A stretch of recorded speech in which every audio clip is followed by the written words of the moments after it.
Olá, você que nos acompanha na TV Canção Nova, é com muita alegria que nós estamos no ar com o nosso programa Além da Notícia. E hoje um programa especial, nós estamos nos preparando para a Semana Santa, a Semana Maior, a semana que nos conduz para celebrarmos o mistério pascal de nosso Senhor e Salvador Jesus Cristo. Nosso convidado de hoje, Dom José Aparecido, bispo auxiliar de Brasília. E todo bispo auxiliar é um bispo titular de uma diocese, posso chamar de uma diocese de fantasia, Dom José? Uma diocese morta. Uma diocese morta, seria Sim. isso, né? Que você me falou que é a diocese de Enera. Enera. Sim. São aquelas dioceses, normalmente são aquelas dioceses do norte da África, de terras que depois se tornaram muçulmanas. E como havia uma antiga lei canônica que dizia que não se pode fazer ordenação absoluta, quer dizer, de um bispo sem diocese, os bispos auxiliares são bispos dessa diocese antiga, já não tem mais povo, para colaborar com outro irmão bispo que tem a sua diocese. Nós gostamos de dizer que se o bispo diocesano é o esposo, ele, vamos dizer, incorpora, ele dá o sinal do Cristo esposo na igreja particular. O bispo diocesano, o bispo auxiliar é o amigo do esposo. É o amigo do esposo. Então, o senhor é amigo do esposo daqui do nosso querido Dom Sérgio da Rocha, que é o cardeal arcebispo aqui de Brasília. O senhor é bispo auxiliar de Brasília há 6 anos, 6 anos, sim. Você estava trabalhando quando foi convidado, quando foi nomeado para ser bispo. Você trabalhava em Roma, né?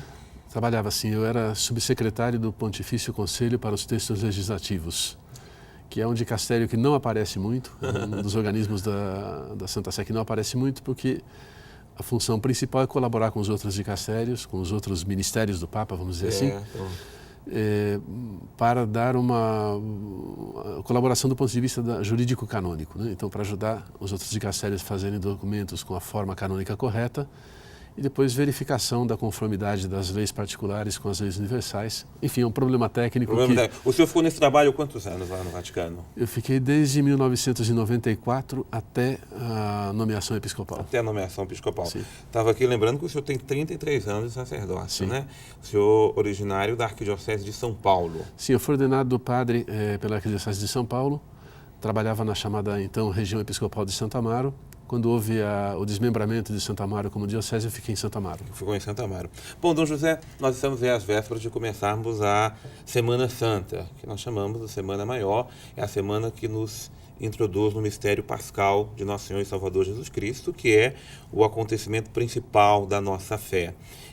Primeiro, na origem, como é que originou o que nós chamamos hoje de Semana Santa? Bom, em primeiro lugar, o mistério pascal, como você bem disse, Padre Roger, é o coração da vida da igreja. É o coração do anúncio da salvação. Jesus, que se encarnou no ventre santíssimo de Maria, ele dá a vida por nós. Uhum.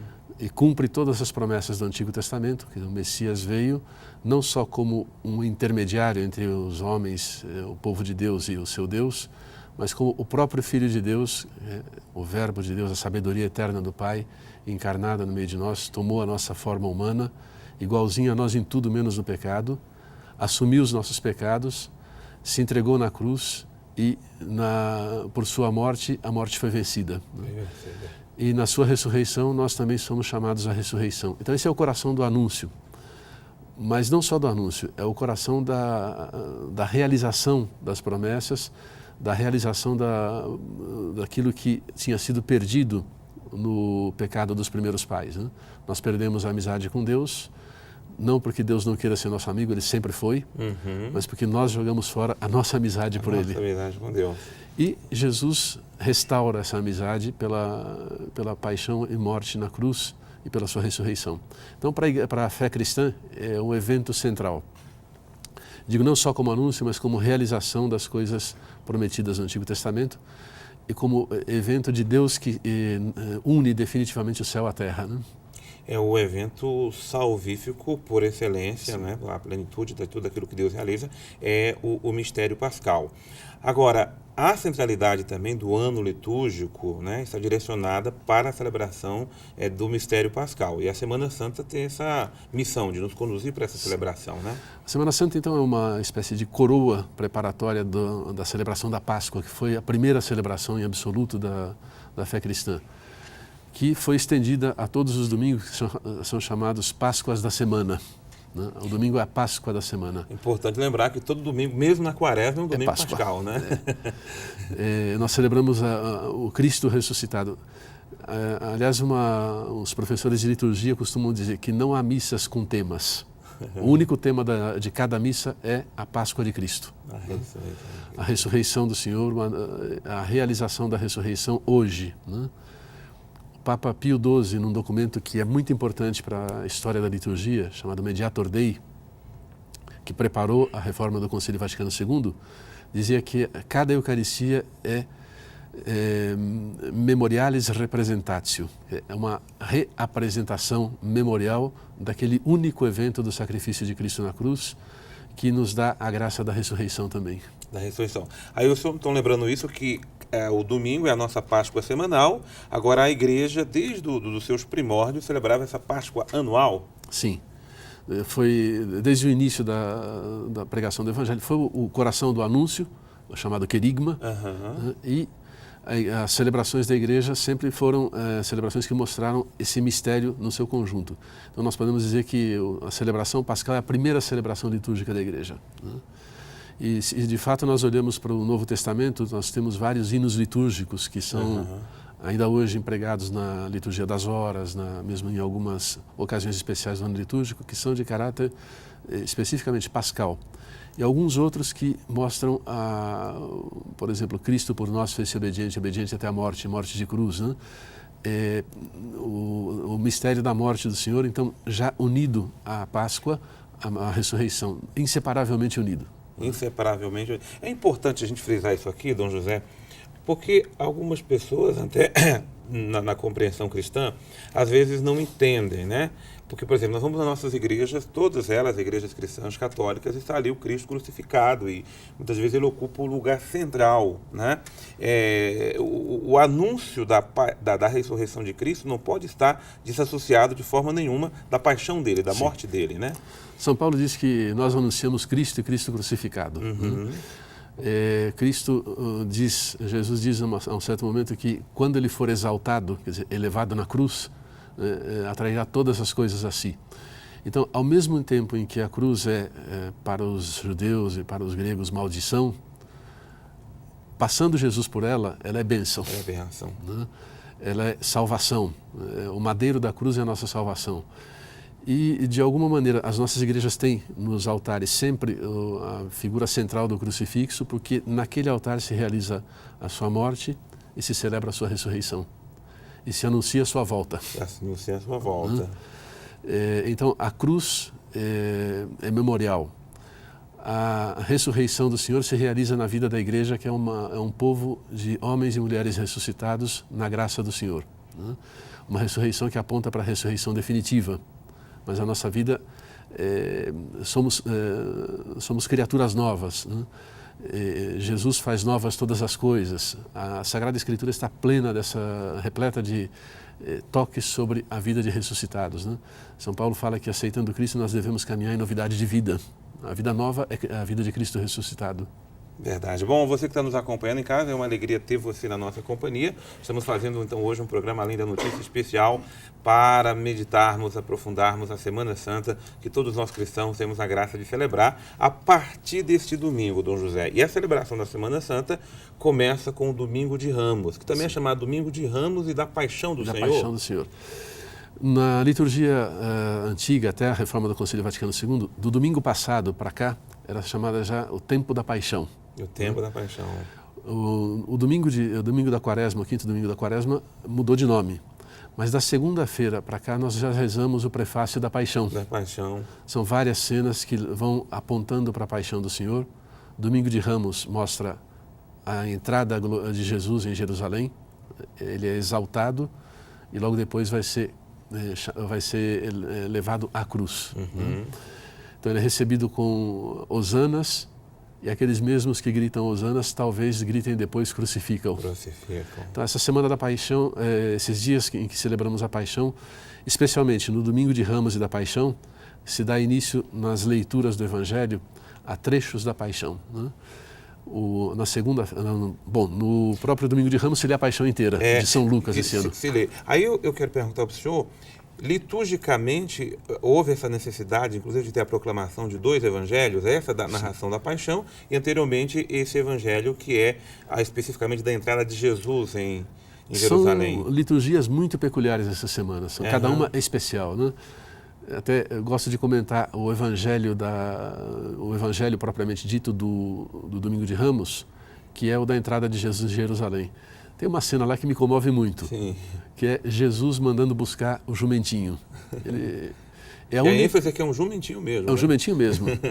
Não era um cavalo glorioso como dos Césares nem dos generais, mas é a única vez que Jesus fala que precisa de alguma coisa. Que interessante. Digam que que o Senhor precisa dele. Ele não disse que precisou dos apóstolos, não disse que precisou de mais ninguém. Precisou do jumentinho para entrar em Jerusalém. Então, às vezes, assim, meditando um pouco sobre isso, eu gosto de pensar que o meu serviço à igreja, eu gostaria de ser um jumentinho de quem Deus precisa, né? Mas não o sendo, eu quero ser fiel ao Senhor no serviço que devo fazer, a sua entrada na Jerusalém Celeste. Né? Na Jerusalém Celeste. E ali tem um significado, porque é o Messias que está entrando na Jerusalém, a cidade eterna.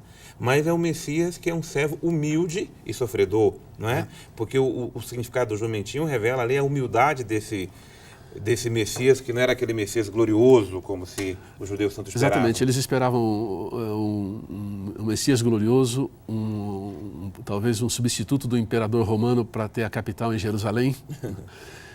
Até algumas cenas dos apóstolos também deixam a gente surpreender um pouquinho. Né?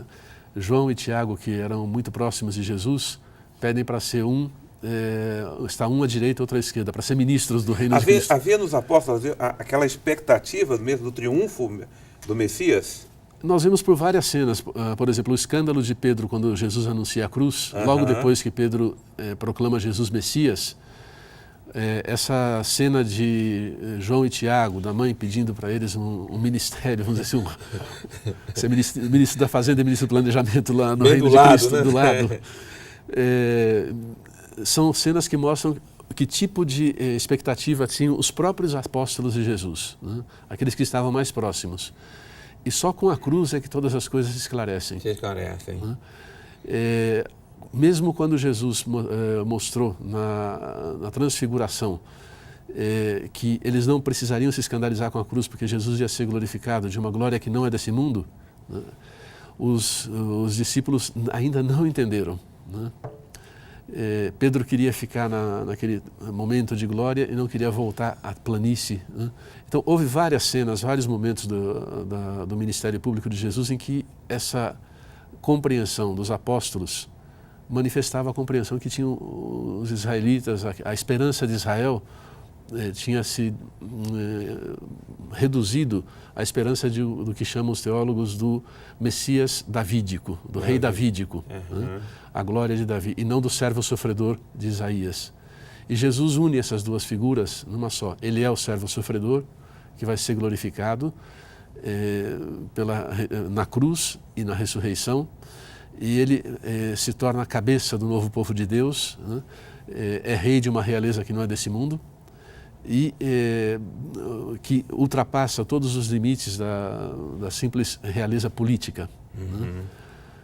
É uma realeza espiritual, um reinado que tende a transformar todas as coisas, fazer novos céus e nova terra, é para isso que ele veio, e que, portanto, culmina na Jerusalém Celeste, que continuamos a esperar nós.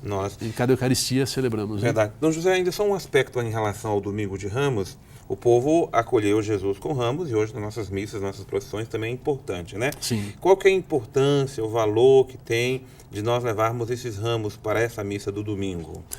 Levar os ramos é levar a nossa esperança, levar a esperança com a qual nós aclamamos que Jesus as cumpre todas. Né? Proclamar a palma da vitória, né? com a palma da vitória, ainda que celebrando a cruz, a paixão, nós cremos que Ele é o ressuscitado. Né? Nós não podemos esquecer a cruz, mas sabemos que Ele é o ressuscitado e glorificamos o Senhor com hosanas que vão, assim eu espero, por mim e por todos, vão ser mais fiéis do que aqueles hosanas iniciais lá. Iniciais, tá certo. E depois que o padre abençoa esses ramos, o que os fiéis devem fazer com esses ramos? Bom, há um costume nosso aqui de guardar esses ramos para fazer as cinzas da Semana Santa seguinte, né? Da quarta-feira de cinza seguinte. Isso faz a igreja, né? Isso faz a igreja. Na minha família, por exemplo, se guarda o ramo e fica em casa como um sacramental da bênção de Deus para aquela casa também. Aquela né? casa. Há várias tradições locais, então, mas aqui mais me parece guardar como um sinal da bênção de Deus, de Cristo que entra em Jerusalém e entrou na minha casa também. Você pode também colocar na porta da sua casa. O costume nosso é esse, né? Colocar na porta da casa, estamos sentindo a Semana Santa, né? Sim. É um símbolo e um sacramental, como, né, o senhor está nos lembrando bem, né? E aí, a leitura da Paixão do Senhor no domingo, ela é sempre, a de São João é na Sexta-feira Santa. Sim. E no domingo é do ano litúrgico. Sim, do ano litúrgico, do ano de São Lucas esse ano, né? É muito interessante porque os relatos da Paixão, eles são bem convergentes entre si. Tem pormenores que indicam intenções teológicas do autor, mas mostram que aquele foi o primeiro anúncio da igreja. A Paixão. E com detalhes, as mesmas fontes. Os detalhes são muito interessantes. Detalhes do processo de Jesus, né, de como, das palavras que Jesus disse na cruz, né, detalhes de gestos que ele fez, de palavras que ele diz que são, no fundo, sinal da realização das promessas antigas. Por exemplo, o Salmo 21 que Jesus cita, que às vezes a gente se esquece que é um salmo inteiro que ele cita, ele alude ao salmo, né? E citando o Eli, Eli, lama sabachthani. Meu Deus, por que me abandonaste? É um salmo de esperança. Um salmo de esperança. De confiança no amor do Pai. Dom José, essa conversa está muito boa. Nós vamos só fazer um intervalo para a gente tomar uma água aqui. Sim. E para você que está em casa também, tá? E nós vamos continuar conversando aqui depois do intervalo sobre esse assunto que é tão importante para todos nós, o mistério pascal de Cristo na Semana Santa. É um minuto só e nós voltamos com o nosso programa Além da Notícia.